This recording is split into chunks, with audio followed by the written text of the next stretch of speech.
잘하셔. 믿음의 조상은 아무나 하나, 사랑은 아무나 하나. 태진아가 불러 히트했지요. 가사가 재밌어요. 사랑은 아무나 하나, 어느 누가 쉽다고 했나. 그래가지고 히트를 쳤어요. 마찬가지죠. 믿음의 조상은 아무나 할 수 있을까요? 어렵습니다.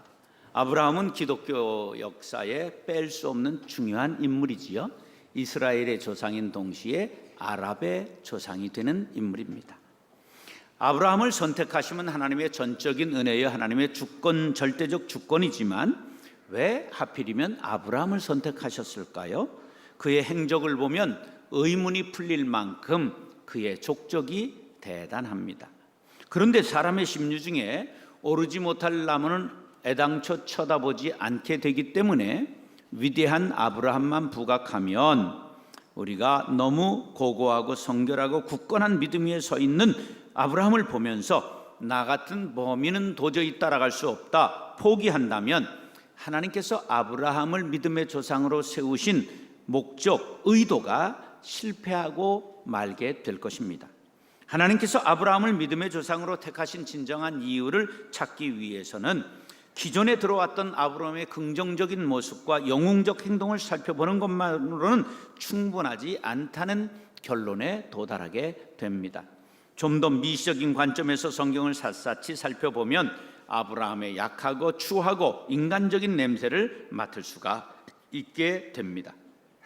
아브라함의 실수와 실패담을 통해 그도 나와 같이 부족한 인간이구나 하는 동질감을 느낄 때 비로소 용기를 얻고 아브라함이 믿음의 조상이라면 나도 믿음의 후손 정도는 되겠다 하는 자신감을 갖게 될 것입니다.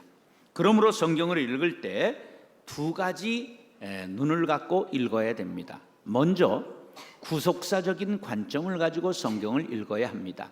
구속사라는 말은 독일의 벵겔의 학설로 성경은 연대기적이 아니라 목적론적 원칙에 의해 이해되어야 한다 주장을 하면서 성경에는 구속사의 일관된 흐름이 있으며 그리스도가 그 중심이며 정점이라고 보는 관점을 구속사적인 관점이라 그렇게 일컫습니다.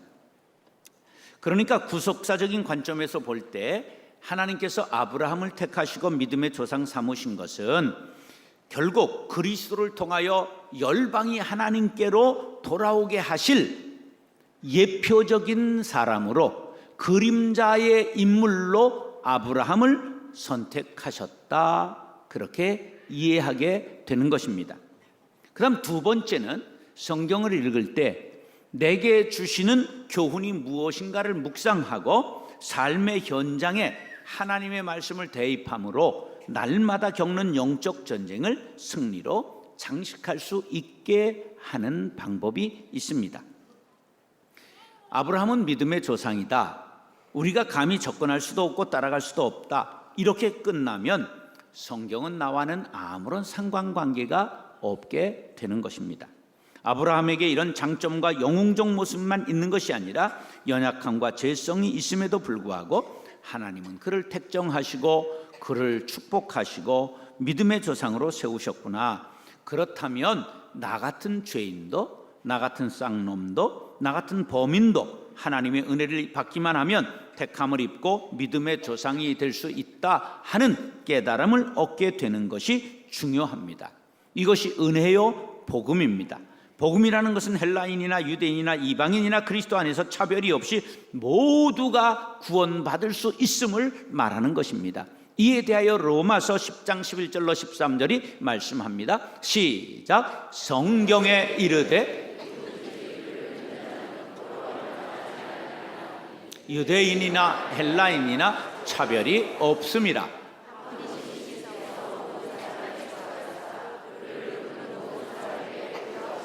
누구든지 주의 이름을 부르는 자는 구원을 받으리라. 할렐루야. 사랑하는 형제 자매 여러분, 아브라함이 믿음의 조상이라면 나도 될 수 있습니다.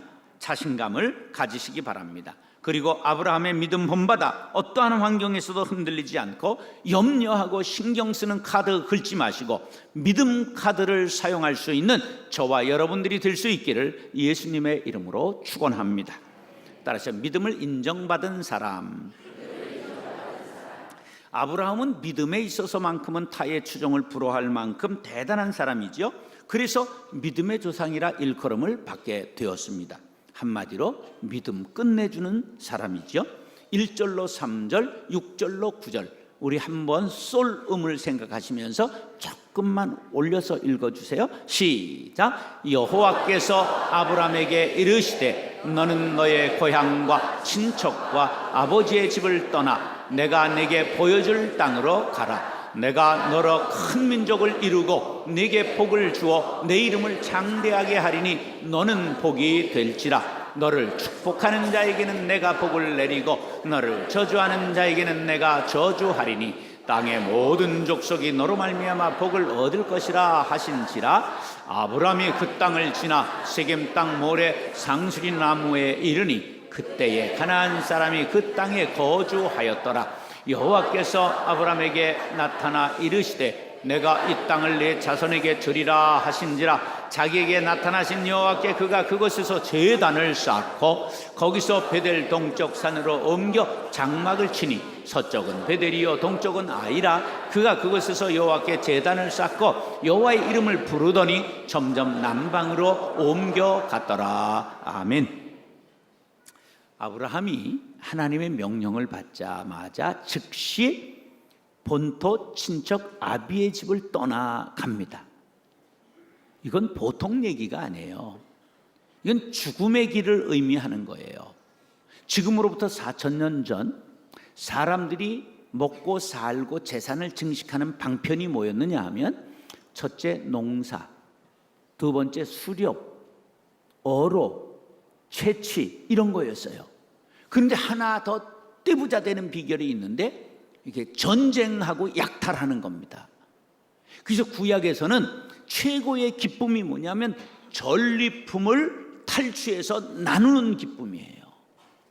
고대 사회에서는 바로 전쟁하고 약탈하는 것이 최고 재산 증식의 방법이었다 그런 말이에요. 그러니까 그때는 씨족 국가 시대, 지금으로부터 4,000년 전 얘기이기 때문에 한 씨족이 많아야 100명 되는 거예요. 더 크면 200명 되겠지요. 그게 부족으로 형성됐다고 해도 이게 1,000명 단위 정도 되는 거예요. 그런데 홀로 자기의 가족과 종들을 데리고 1,200km 길을 가는 거예요. 어디에서 강도 만나고 어디에서 맞아 죽을지 모르는 길을 가라 하니 즉시 떠났다는 거예요. 그래서 그걸 하나님이 믿음으로 가상하게 여기신 거예요. 어떻게 그럴 수 있었을까요? 그는 앞에 보이는 위험을 보지 않고 하나님께서 예비하신 하늘의 복을 바라보았기 때문입니다.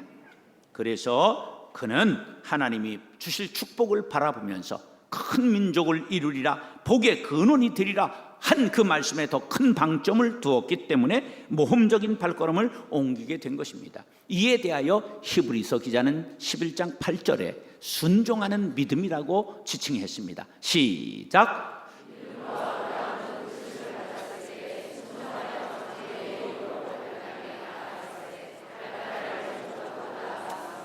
그런데 이 한 가지만 순종한 게 아니에요. 그는 가는 곳마다 제단을 쌓았어요. 그래서 7절에 보면 가나안에 이르러 제단 쌓고 8절에 이르면 베델에 이르러 제단 쌓고 창세기 13장 18절에 보면 그가 헤브론에 이르러 제단을 쌓고 22장 9절에 보면 모리아에서 제단을 쌓습니다. 다른 말로 말하면 그는 예배자라는 말이에요. 그는 예배하는 삶을 살았어요. 언제나 어디서나 예배자로 하나님 앞에 서는 사람이 성공하는 신앙인이 된다는 사실을 기억하시기 바랍니다. 그뿐만이 아닙니다. 그돌라오멜 동맹군을 퇴치하고 돌아올 때 하나님의 제사장 멜기세덱이 떡과 포도주를 가지고 영접하고 나오자 그 앞에 11조를 드립니다. 이것이 오늘날 우리 11조의 모범이 된 것입니다. 그런데 멜기세덱이 뭘 가지고 나왔다고요? 떡과 포도주를 가지고 나왔다. 어디서 들은 것 같지 않아요? 이게 예수님이 우리들에게 베풀어 주신 성찬을 미리 보여준 것입니다. 그렇기 때문에 바로 11조를 드렸다는 것은 전쟁에서 이겼다, 전쟁에서 구원받은 것을 뜻하지요. 바로 우리가 죄에서 구원받은 그리스도인들이 그 은혜에 감사하여 11조를 드리는 것이 마땅하다고 하는 11조의 법을 바로 아브라함이 제정하게 된 것입니다. 아들 이삭을 바치라고 할 때도 두말하지 않고 아들을 모리의 제단에 제물로 바쳤어요. 이 사건을 실존주의 철학자 키에르케고르는 전율과 공포라고 말했어요. 공포와 전율을 느낄 만큼 아주 기가 막힌 사건이라는 거예요. 생각해 보세요. 120세 먹은 노인이 20살 먹은 아들을 하나님 앞에 제단에 지금 불살라 드리는 거예요. 그러면 이게 아들을 드린 겁니까? 자신을 드린 겁니까? 자신을 드린 믿음을 하나님께서 놀랍게 사랑으로 받으신 거예요. 11서 11장 17절로 19절 시작. 아브라함은 시험을 받을 때에 믿음으로 이삭을 드렸으니 그는 약속들을 받은 자로 돼 그 외아들을 드렸느니라. 그에게 이미 말씀하시기를 내 자손이라 칭할 자는 이삭으로 말미암으리라 하셨으니 그가 하나님이 능히 이삭을 죽은 자 가운데서 다시 살리실 줄을 생각한지라. 비유컨대 그를 죽은 자 가운데서 도로 받은 것이니라. 아멘. 야, 이 히브리서 기자는 뭐라고 말하고 있는 거냐 하면 아브라함이 이삭을 바친 것은 하나님께서 이삭을 다시 살리실 줄 믿고 드린 것이다. 부활의 신앙이 있었다는 것이지요. 할렐루야. 사랑하는 형제 자매 여러분, 아브라함의 흔들리지 않는 믿음이 저와 여러분들의 믿음이 될 수 있기를 예수님의 이름으로 축원합니다. 따라서 인정 많고 의리 있는 사람.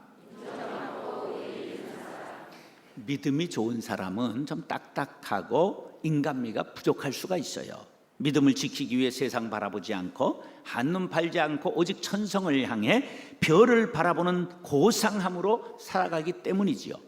그런데 아브라함의 행적을 미시적인 관점으로 샅샅이 살펴보면 믿음이 좋았는데도 불구하고 인정도 많고 의리도 많았던 사람임을 발견할 수가 있습니다. 4절 5절 소름으로 시작.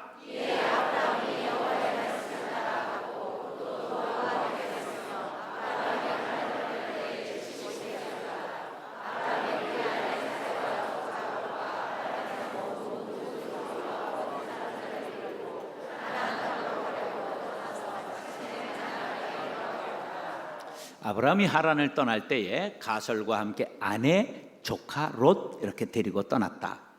그런데 어째 조카 롯이 함께 동행했을까? 그것이 11장에 이렇게 나옵니다. 데라의 족보는 이러하니라. 데라는 아브람과 라홀과 하란을 낳고 하란은 롯을 낳았으며 하란은 그 아비 데라보다 먼저 고향 갈대아인의 우르에서 죽었더라. 아브람과 라홀이 장가들었으니 아브람의 아내의 이름은 사레며 라홀의 아내의 이름은 밀가니 하란의 딸이요 하란은 밀가의 아버지며 또 이스가의 아버지더라. 족보를 그림으로 그려봤어요. 자, 데라가 아브람의 아버지예요. 삼형제가 있었죠. 아브람, 나홀, 하란. 그런데 하란은 삼남매를 낳고 아버지 데라보다 먼저 죽어요. 그런데 밀가는 누구하고 결혼했다고 읽었어요 지금? 나홀, 지금 큰아버지하고 결혼했어요. 삼촌간에 결혼한 거예요. 그럼 이상하지요? 아니에요. 4,000년 전 근친 결혼은 보편적이었어요. 그래서 아브람은 누구하고 결혼했느냐? 창세기 20장에 보니까 사저 이복 누이하고 결혼했어요. 이복 여동생하고 결혼한 거예요. 그때는 다 그랬어요. 그런데 이스가에 대한 기록은 없어요. 저기 나오곤 안 나와요. 근데 그렇게 되니까 아버지가 죽고 나서 롯은 고아가 돼버렸어요. 그 고아가 된 조카 롯을 아브라함이 지금 돌봐준 거지요. 그래서 그를 데리고 떠난 겁니다. 그런데 이 조카 롯은 복덩어리가 아니라 혹덩어리예요. 아주 근심덩어리 되는 조카예요. 아브라함이 복을 받아 가축과 은과 금이 풍부해지니까 롯에게도 그것을 나누어 주서 롯도 부자가 됐어요. 롯도 부자가 돼서 그때 로또가 나오게 된 거예요. 네. 그런데 이 부자가 되니까 두 집종이 자꾸만 다투어요.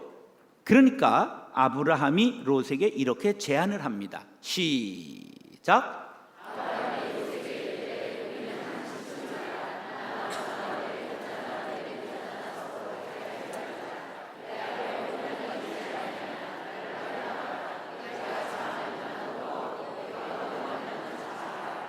자, 자기를 거두어준 큰아버지가 이럽니다.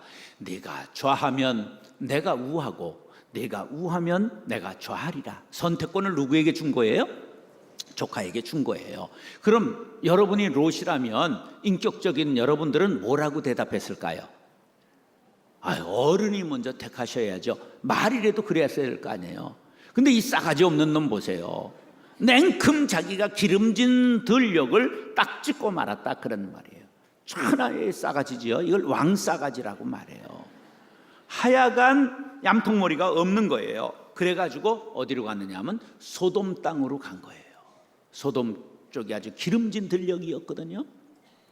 그런데 그 얼마 후에 어떤 일이 일어나느냐 하면 그돌라오멜 동맹군이 그 소돔을 쳐들어와 가지고 조카 롯을 포로로 잡아갔다 하는 소리를 아브라함이 들어요.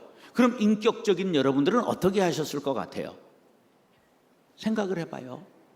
저 같으면 아이고 그놈 아주 싸가지 없이 놀더니 갱꼬로 걸렸네. 아이고 잘됐다. 그렇게 말했을 거예요. 그런데 아브라함은 가신 318명을 전부 중무장시켜서 그돌라오멜 동맹군을 추격해 갑니다. 그래서 이 동맹군이 승리의 축하를 벌이고 술을 마시고 전부 잠에 들어있는 사이에 언덕에 전부 포복하고 있다가 밤중에 기습해가지고 그돌라오멜 동맹군을 전부 죽이고 전리품을 약탈하고 그리고 롯을 구출해가지고 돌아오게 되는 거예요. 얼마나 의리가 놀라운 사람입니까?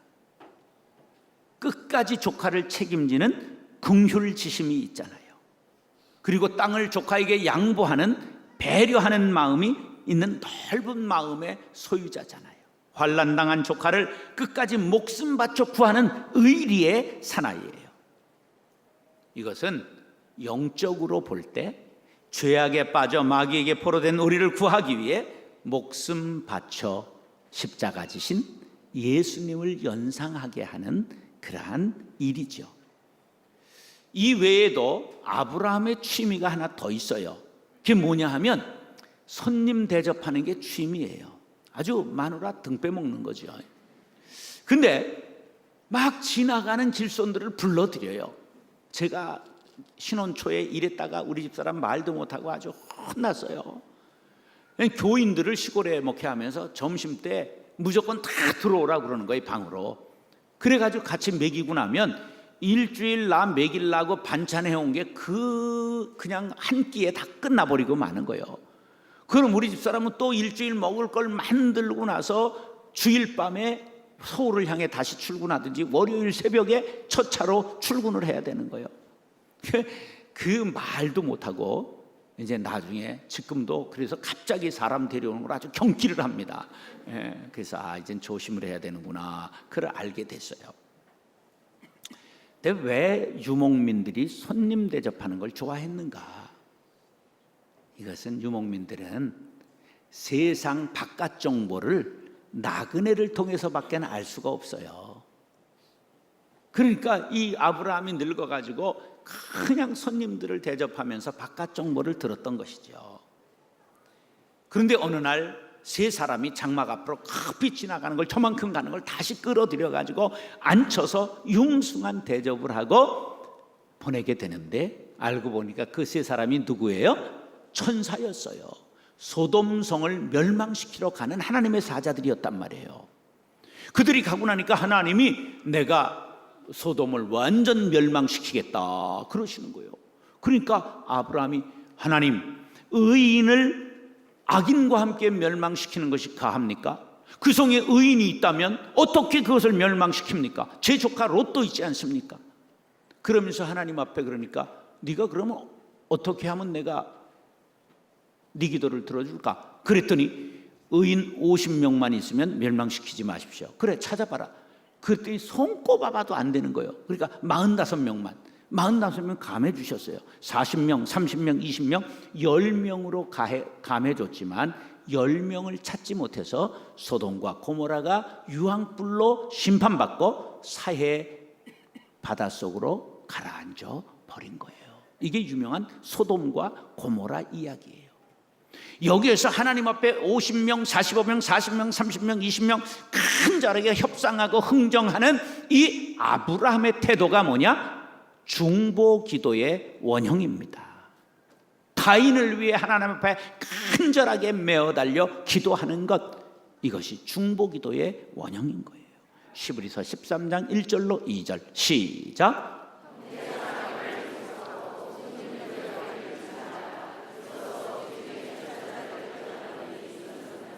히브리서 기자는 아브라함의 예를 통해서 너희들도 질손을 잘 대접해라, 사랑으로 남을 대접해라, 그러면 너희들도 복을 받을 것이다 권면하고 있는 것입니다. 사랑하는 형제 자매 여러분, 아브라함과 같이 손님을 잘 대접하고 인정을 베풀고 의리를 지켜 칭찬을 받고 복을 받게 되시기를 예수님의 이름으로 축원합니다. 따라서 흠이 많고 연약한 사람, 앞에서 말한 아브라함의 믿음과 성품을 보면 음에 기주고 나는 구원 못 받겠네 포기할 사람도 있을 수 있습니다. 그러나 낙심하지 마십시오. 복음이 복음된 것은 나 같은 죄인도 아브라함 같은 의인도 모두 하나님 앞에 똑같은 죄인이라는 사실입니다. 10절로 20절에 보면 그 내용에 아브라함이 아주 비열한 인간임을 적나라하게 보여주는 내용이 나오고 있습니다. 흉년을 당해 양식이 풍부한 애굽으로 피난을 가는데 아내를 뭐라고 속이지요? 누이라고 그래요.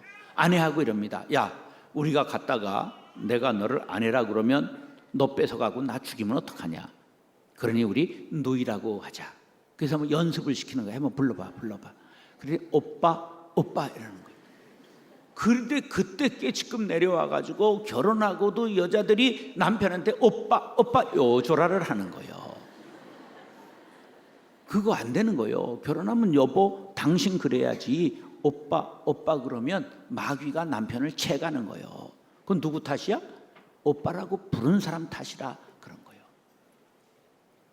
일어나지 않는 일을 일어날 것이라고 생각하는 걸 기우라고 그래요. 쓸데없는 걱정 이런 뜻인데 우리가 기우를 하면 그 일이 일어난다는 걸 알아야 돼요. 왜? 마귀가 틈타니까. 그래가지고 바로가 아내를 채갔잖아요. 누이니까 꼼짝 못하고 뺏겼어요. 하나님이 개입하셔서 건드리면 죽는다 그래서 토해냈잖아요. 그런데 이런 것을 사죄하고 회개해야 마땅한데 20장에 보면 똑같은 짓거리를 그랄 땅에 들어갈 때 또 합니다. 그러니까 우리가 아무리 연약하고 치사해도 마누라를 2번 팔아먹지는 않잖아요. 근데 얘는 동일한 전과 재범, 사기전과 이범에 빛나는 별둘 단 사람이라 그런 말이에요. 이것뿐만 아니죠. 사라를 통해 하늘의 별과 같이 바닷가의 모래와 같이 많은 자손을 주리라 그랬는데 기다리다 10년이 됐는데도 안 오니까 어떻게 했어요? 몸종 하가를 취하여 아들을 낳으니 그 이름이 이스마엘이잖아요. 그러다가 100세 돼서 이제 이삭을 낳았는데 이 먼저 낳은 이스마엘이 자꾸만 이 이삭을 희롱하니까 하갈과 이스마엘을 집에서 쫓아내버려요. 이로 인하여 두 형제가 왼수가 돼서 4,000년간 아랍과 이스라엘이 전쟁을 하는 거예요. 이 원죄가 누구에게 있어요? 아브라함에게 있는 거예요. 이쯤 되면 믿음의 조상이라고 말하기가 계면쩍잖아요. 이렇게 허물 많고 죄 많은 사람을 택하셔서 그 죄는 은혜의 옷자락으로 덮어주시고 피로 씻어 정케하시고 너는 내 아들이라 불러주시는 분이 바로 하나님이요 그 사랑임을 기억하시기 바랍니다. 우리 하나하나를 내가 너를 지명하여 불렀나니 너는 내 것이라 내가 너를 보배롭고 존귀하게 여기며 사랑하노라. 지금도 말씀하시는 하나님의 은혜에 감사하시기 바랍니다. 이것이 복음, 이것이 은혜, 이것이 사랑입니다. 우리가 하나님의 자녀되고 천국 백성되고 영원한 생명을 얻은 것은 잘나고 공이 있어서가 아니라 아브라함의 허물을 덮어주신 하나님께서 나의 허물을 덮어주심인 줄 믿으시기 바랍니다. 우리의 약함을 예수님의 보혈로 씻으시고 코딱지만한 장점을 부각시키시고 칭찬 격려하시고 자녀 삼아주신 은혜에 감사하시기 바랍니다. 아브라함에게 믿음이 조상되게 하신 하나님께서 건강과 장수와 재물의 복도 주셨다고 성경은 증거합니다. 그는 175세까지 살았습니다. 물질의 복도 주셔서 가축과 은과 금이 풍부했습니다. 범사에 복을 주셨다고 창세기 21장 24장 1절엔 증거하고 있습니다. 이 복은 아브라함에게만 주신 것이 아니라 하나님의 자녀된 우리에게도 동일한 복을 예비해 주신 줄 믿으시면 아멘 하시기 바랍니다. 우리들이 은혜를 받아도 인격적으로 완벽해지지는 못합니다. 늘 인격적으로 결함이 있지요. 병이 들지요. 물질적으로 어려움을 당하지요. 인간관계에 묶여 고통을 당합니다. 믿음도 때로 청룡열차를 탑니다. 그럼에도 불구하고 하나님의 사랑과 예수님의 은혜를 기억하시고 하나님을 향한 믿음을 아브라함과 같이 견고하게 붙잡고 흔들리지 않게 되기를 축복합니다.